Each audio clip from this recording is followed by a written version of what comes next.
안산의료복지사적협동조합의 가정학과 전문의 이주리입니다. 오늘은 주요한 근골격계 질환과 그 예방에 대해서 알아보겠습니다. 나이가 들면 외모뿐 아니라 내부에서도 변화가 옵니다. 심장과 폐 기능이 감소하고 근육량도 줄어들고 골밀도도 감소하게 됩니다. 근육을 비롯한 인대와 추간판, 디스크라고 불리는 추간판의 수분도 감소하게 됩니다. 곳곳에 골극, 그리고 석회 침착이 있고 탄력성이 감소하여 부상의 위험이 높아집니다. 체온 유지 능력이 떨어지기 때문에 날씨에 따른 운동 능력의 변화가 큽니다. 혈액순환이 저하되고 뇌신경의 반응 속도가 느려져서 균형 감각 등이 떨어질 수 있습니다. 그래서 늘 안정적인 자세를 잡고 나서 움직이는 게 필요합니다. 이러한 변화로 일어나는 몇 가지 질병을 알아보겠습니다. 여러분들이 잘 알고 계신 골다공증입니다. 골다공증은 이름 그대로 뼈가 치밀하지 못해서 송송송 구멍이 뚫린 듯 보이는 것입니다. 이렇게 되면 사소한 부딪힘에도 뼈가 골절되게 됩니다. 골다공증을 악화시키는 요인은 술과 담배, 그리고 심한 다이어트에 의한 저체중, 활동 부족, 햇빛 부족, 스트레스 등이 있습니다. 몸은 자극을 받지 않으면 그것이 필요 없다고 생각해서인지 잘 만들어내지 않습니다. 체중이 실리지 않으면 뼈를 만들지 않습니다. 또한 뼈를 만들기 위해서는 재료들이 필요한데 대표적인 칼슘뿐만 아니라 다양한 비타민과 무기질이 뼈를 만드는 과정에 사용됩니다. 또한 뼈 주변은 인대와 관절, 근육 등으로 감싸져 있는데 함께 체중을 잘 지탱하지 못하면 뼈가 그만큼 쉽게 손상됩니다. 그렇게 되면 가볍게 부딪히거나 혹은 부딪히는 부상이 없을 때에도 뼈가 부러질 수 있습니다. 이러한 골다공증을 예방하고 치료하는 방법은 앞에서 말씀드린 악화 요인을 제거하는 것입니다. 술, 담배를 끊고 체중을 적정하게 유지합니다. 신체 활동을 충분히 하고 스트레스를 조절합니다. 가장 쉽게 할 수 있는 것은 하루에 30분 이상 햇빛을 쬐는 것입니다. 햇빛은 직접 우리 몸에서 비타민 D를 생성해 줍니다. 각종 비타민과 무기질을 섭취하고 스트레칭, 체중 부하 운동들을 꼭 해야 합니다. 또한 골다공증 약에 도움을 받을 수 있습니다. 두 번째로 척추 부위 통증에 대해서 알아보겠습니다. 척추 중에서 목과 허리 부분의 통증이 많습니다. 목과 허리는 움직임이 크고 무게를 많이 받는 곳이기 때문입니다.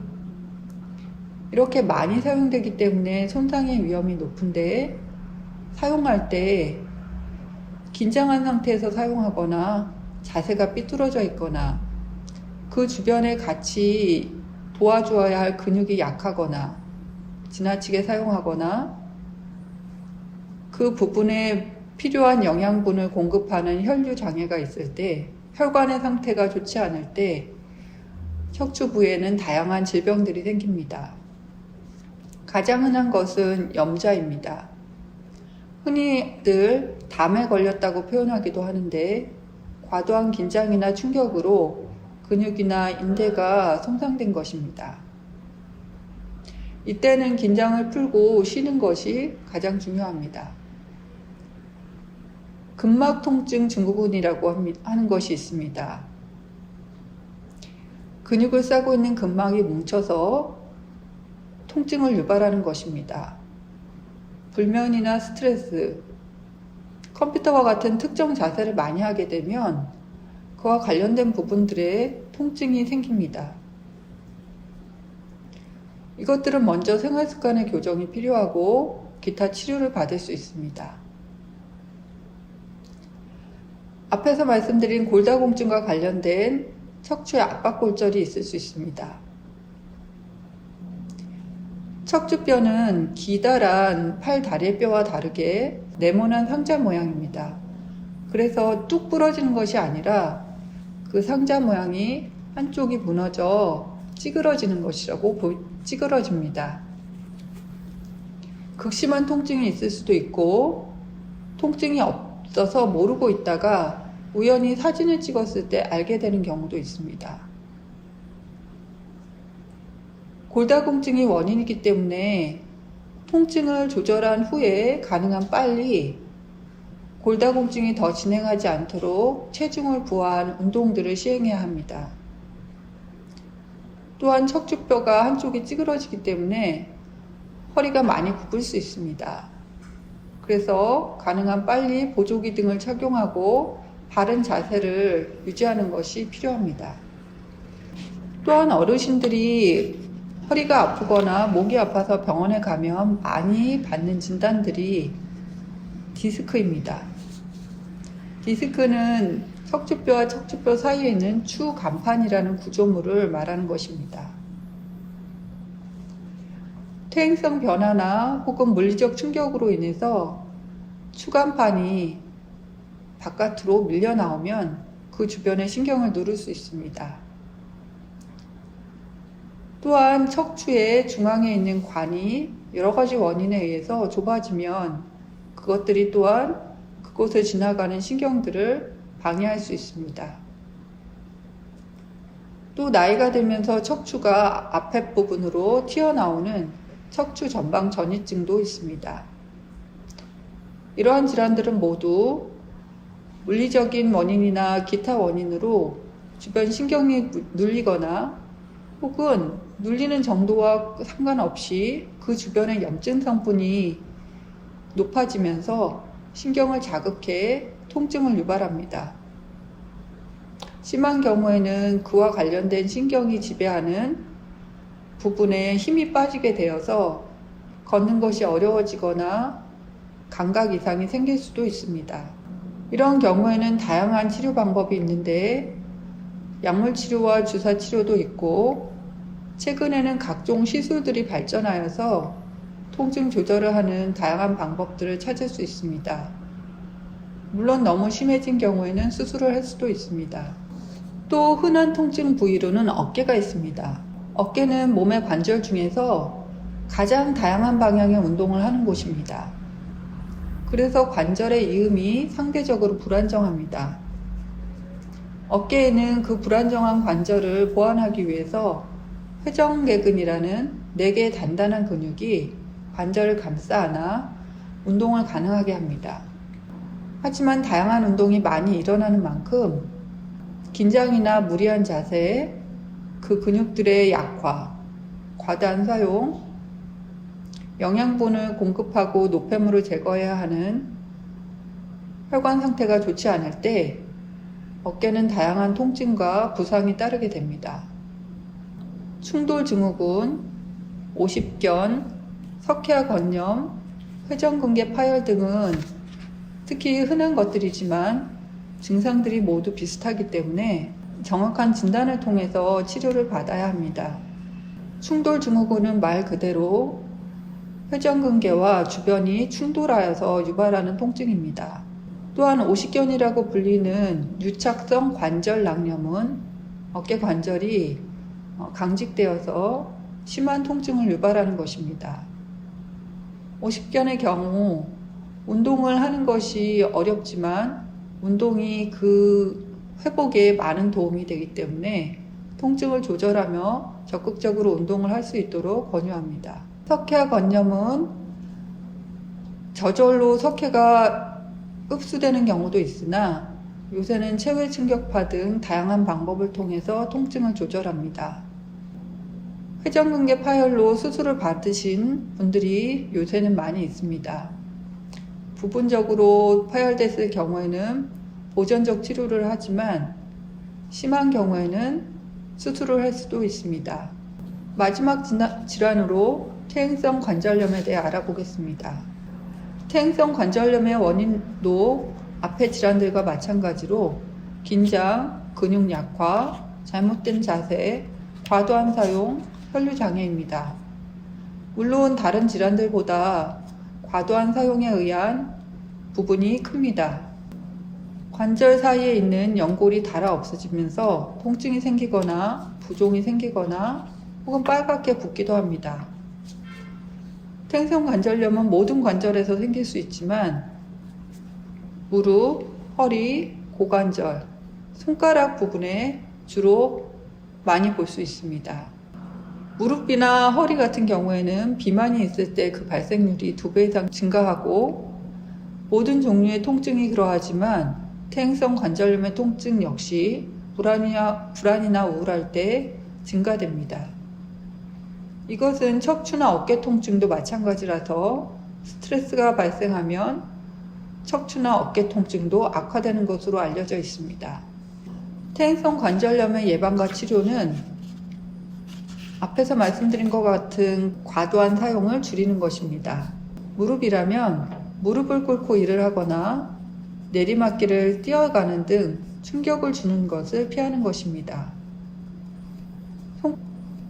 손가락이라면 무거운 것을 한두 손가락으로 드는 동작, 설거지나 손빨래 같은 것을 줄입니다. 관절 기능을 강화하는 운동과 주변 근력을 강화하는 운동이 중요합니다. 무릎 위에 대퇴 근육이 두꺼워지고 세지면 통증이 훨씬 줄고 활동을 자유롭게 할 수 있게 됩니다. 또한 무릎 주변의 인대를 부드럽게 하면 활동할 때 통증을 줄일 수 있습니다. 무릎 관절염에 가장 좋은 운동으로 태극권이 있습니다. 태극권이라고 하면 생소하지만 타이치 운동이라고 해서 태극권을 변형한 관절염 환자를 위한 운동이 있습니다. 타이치 운동은 매우 천천히 움직이며 충격을 주지 않고 곡성 동작으로 되어 있기 때문에 부상의 위험 없이 근력을 강화하고 통증을 줄이는데 매우 효과적인 운동으로 되어 있습니다. 또한 통증이 심하면 약이나 주사, 물리치료, 경우에 따라 수술을 할 수도 있습니다. 근골격계에서 가장 중요한 치료인 운동을 할 때 주의사항을 살펴보겠습니다. 급성 통증이 있을 때는 운동을 하지 않습니다. 물론 앞에서 골다공증의 경우 통증을 빨리 조절하고 보조기를 착용한 후에 체중 부하 운동을 하도록 권고하고 있지만 기본적으로 통증이 있을 때에는 아픈 자세를 하지 않고 쉽니다. 기타 마사지나 진통제, 파스 등을 이용할 수 있습니다. 통증이 조절된 후에 운동을 한다면 운동은 무조건 천천히 시작합니다. 속도와 강도를 높일 때에도 천천히 높입니다. 30분 정도 운동을 하고 익숙해지면 1, 2주 간격을 두고 45분 정도로 증가시킵니다. 45분 정도 하고 익숙해지면 1, 2주 후에 좀 더 강도를 높여서 30분 운동을 합니다.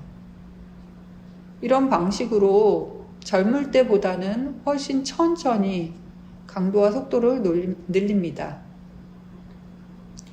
또한 어느 정도까지 운동을 해야 하는지는 개인마다 차이가 큽니다.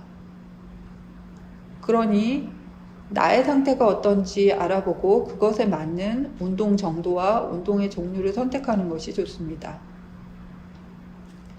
운동할 때 어떤 특정 자세가 아프다면 그 동작은 일단 하지 않습니다. 그 동작이 혹시 질환을 심해지게 하는 것인지 확인할 필요가 있습니다. 또한 운동을 시작할 때 그리고 운동을 끝날 때 정리운동의 길이를 젊은 사람에 비해 2배 이상 충분히 길게 해야 합니다. 그래서 몸을 충분히 따뜻하고 긴장을 푼 상태로 준비시키고 인대를 부드럽게 한 후에 운동을 합니다. 근골격계 건강을 유지하기 위한 생활수칙입니다.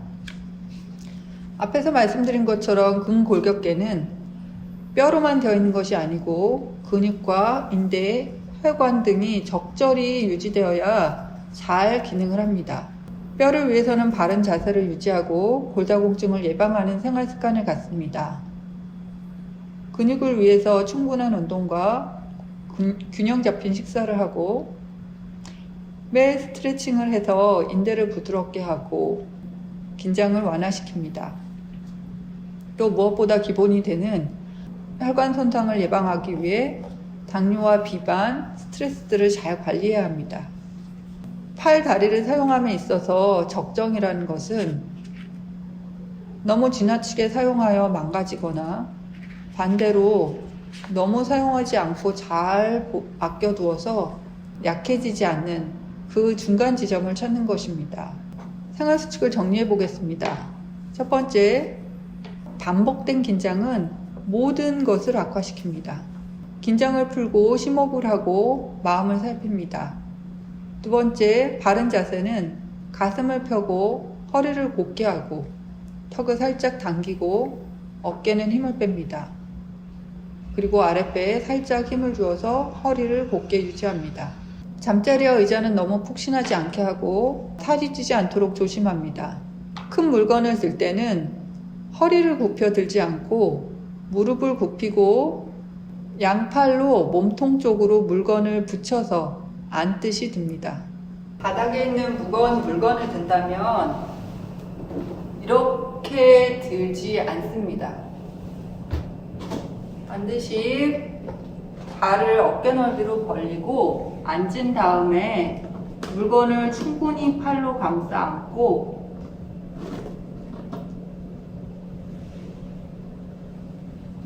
몸쪽으로 붙여서 듭니다.